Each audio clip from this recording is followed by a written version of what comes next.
Hola, soy Luisa Restrepo Hola, soy Javier, el pastor. y esto es Teología para Dummies.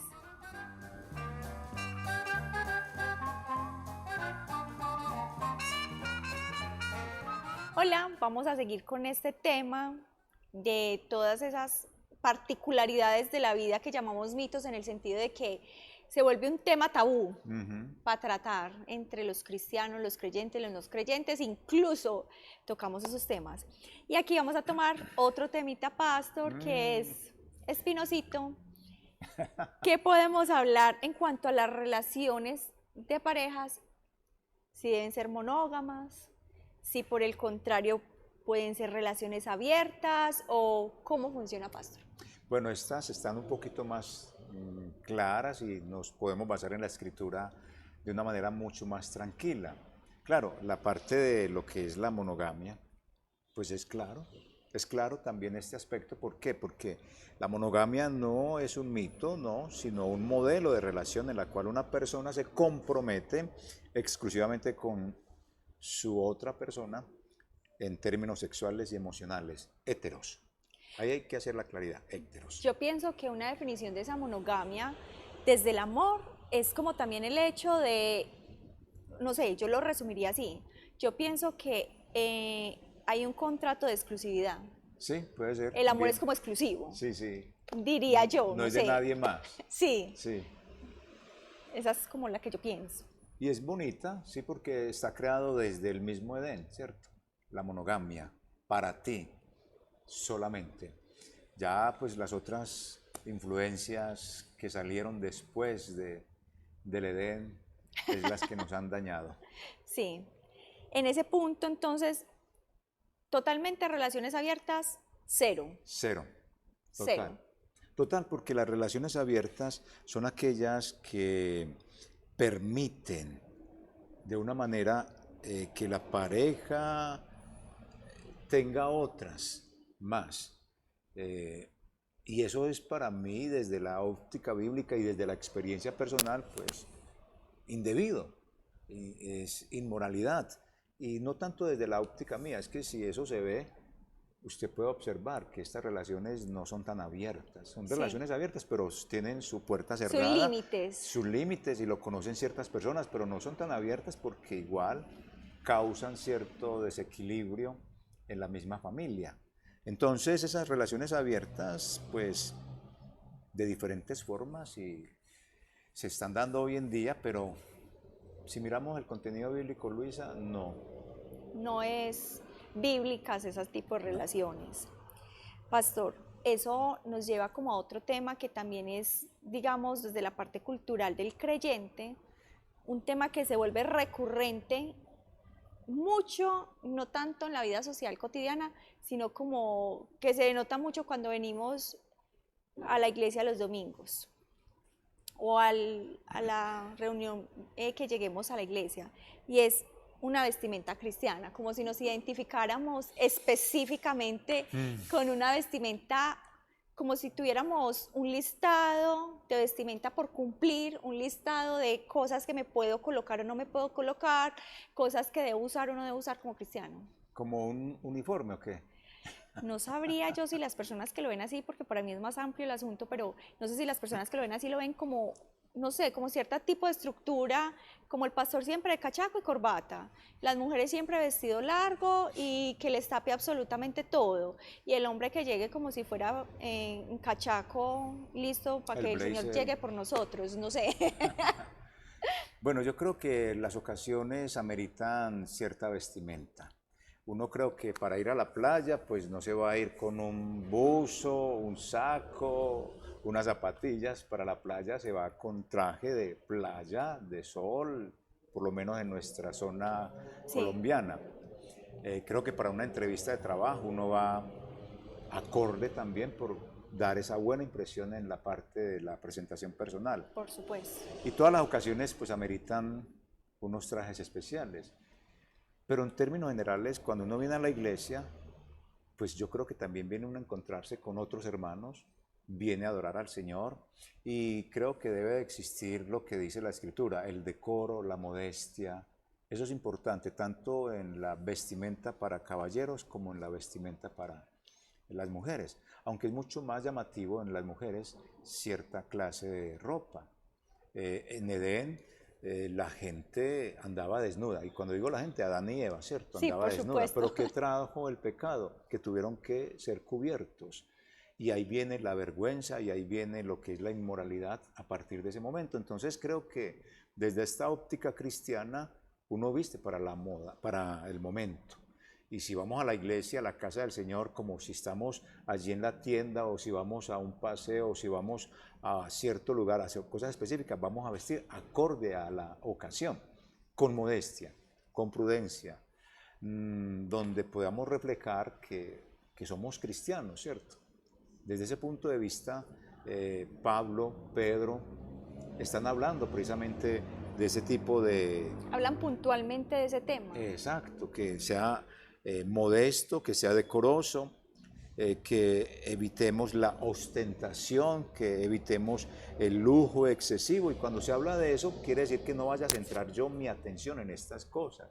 O sea, Por cualquiera, supuesto. un cristiano rico puede vestir acorde a su capacidad económica, pero lo que está indicando acá Jesús es que no vaya a centrar su atención en ese lujo y que ahí sea, en esa parte material, su Como el interés. centro de atracción, esa parte. Exacto, sí. Pastor, uno escucha muchas veces como, si eres mujer, a la iglesia no puedes ir de pantalón. Ah, ¿Cómo mediamos ese asuntico? vea, ese asuntico está mediado por malas interpretaciones de la escritura. Lamentablemente, a mí me da pena como decir eso, pero son malas interpretaciones y son como creencias denominacionales, porque después uno ve a estas mismas personas que no usan jean ahí, pero las ve luego con unos cacheteros y unas ombligueras. Entonces, eso no tiene ningún sentido. Mostrando una santidad en la iglesia, pero una diablura pues en las calles. Creo que esas denominaciones que tienen estas creencias y las implantan como sistema de santidad y de que ha alcanzado la salvación, tienen que reevaluar realmente esos conceptos. Creo que debe de existir la modestia, la prudencia, el decoro en el vestir. Eso es importante y eso no lo determina un jean o un vestido. Ese decoro nace desde acá y se expresa en la parte exterior. Es decir, que cualquiera que pueda ir de jean o de un vestido puede ser una santa o puede que no sea una santa. Entonces, El hábito no hace al monje, como dice el no hace dicho. al monje realmente. Entonces, cuando basamos la vida cristiana en ese tipo de cosas, hacemos que la gente sufra, Sí. que no se puede maquillar, que no se puede cortar el cabello. Entonces, creo que de esa manera se está presentando un evangelio totalmente torcido. Y pienso que ahí nos volvemos muy religiosos, en esos Total. detalles, pero ¿dónde está el espíritu y mi perfeccionamiento en Cristo para ir evolucionando Claro. mi alma para cuando Él venga por mí? Sí, sí, así es. Pastor, en la cotidianidad vemos que incluso hay personas que saludan con vulgaridades. Y se vuelve popular ciertas vulgaridades que normalizamos como un saludo, un trato incluso, y ya nos parece como normal que la gente en medio de una conversación normal, cotidiana, nos estemos insultando y agrediendo con palabras. Sí, sí, sí. ¿Cómo manejamos ese tema de las palabras vulgares? Tanto para personas que de pronto estén llegando al Evangelio, que esa sea su debilidad para estar confrontando, y cómo lo podemos enfrentar nosotros de una manera correcta, por decirlo así. A ver, Luisa, yo creo que hay algo muy automático cuando Cristo viene a nuestra vida, y es que cambia también el lenguaje. Totalmente. Porque uno empieza a entender que tiene que respetar con el lenguaje a la otra persona. A mí me incomoda que me digan una vulgaridad y me asusta. Sí, me asusta porque yo pienso, este lo está diciendo porque es verdad, esa es su percepción, porque es su forma o es su forma de hablarle a todo el mundo. Y yo veo que usan vulgaridades con las personas cercanas, con las lejanas, y yo trato de Con todo el mundo. entender como que es la cotidianidad.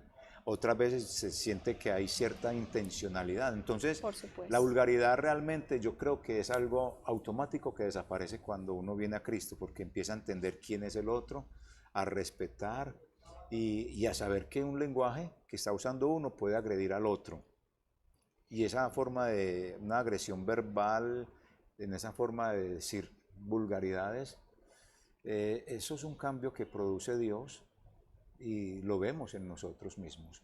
Sí, uno va cambiando su manera de hablar, de expresarse, de relacionarse con el otro y bueno, pienso que eso es supremamente importante porque de esa manera también transmitimos a Dios, desde Sí, ese respeto, claro. desde ese cariño y desde esa complicidad de si me parezco a Él, yo debo hablar parecido a Él. Honramos al Señor Exacto, y totalmente damos así. testimonio del Señor y respetamos a los demás. Entonces reflejamos esos valores cristianos. Por eso nuestro lenguaje cambia rotundamente.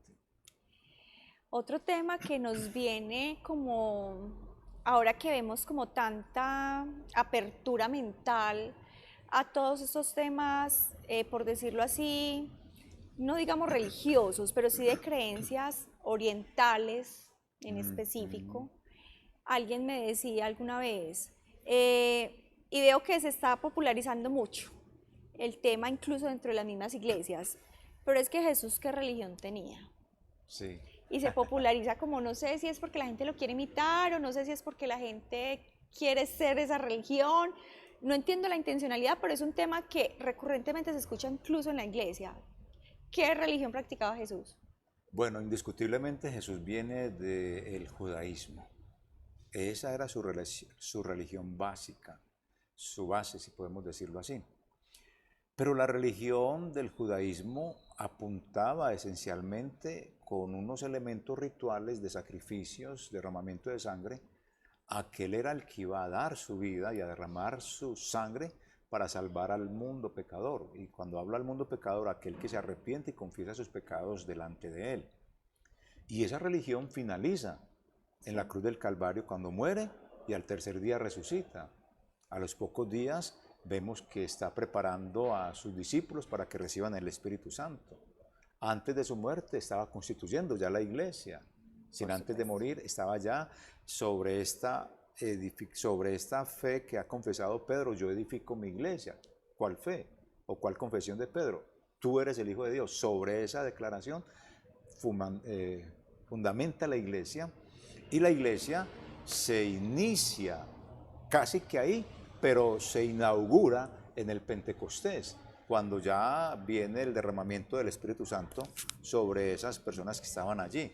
Entonces muere el judaísmo, así le choque a la gente y sobre todo al judaísta actual que todavía sigue presentando o creyendo que viene el Mesías a salvarlos como tal. No, ahí murió. El Ahí que es donde cabe, Pastor, qué pena interrumpir, la parte del judío mesiánico, lo que hoy sí, conocemos en ese movimiento de los judíos exacto, mesiánicos. que siguen esperando a Jesús y se equivocaron totalmente en esa apreciación porque Jesús les llegó y ellos lo rechazaron. Entonces ahí muere el judaísmo, pero sigue con unos movimientos todavía, pero la iglesia comienza cuando muere el judaísmo. Cuando Jesús envía al Espíritu Santo, comienza la propagación de la iglesia y ahí comienza realmente la institución divina a la cual usted y yo pertenecemos y gran mayoría de los que nos están viendo. De ahí se me desprende una pregunta que también las personas que están como, digamos, de cierto punto se seducen por esa parte mesiánica, Ajá. judía, como si él era de ahí, entonces ese es el origen, de ahí me debo como Anclar. fundamentar mi fe, eso, anclar mi fe desde ahí. Cuando queremos compartir con un ser amado, o incluso nosotros mismos, si en algún momento hemos tenido esa dificultad o alguien está pasando por ese pensamiento, ¿por qué nosotros no deberíamos ser judíos? ¿Por qué si él nació ahí y fue lo que le dio ese inicio a esto que hoy conocemos, en esta relación tan hermosa que es el cristianismo, que es la relación con Dios abiertamente? Porque entonces no podemos llegar a ser esa parte de judíos por el origen de él y cristianos por creer en él.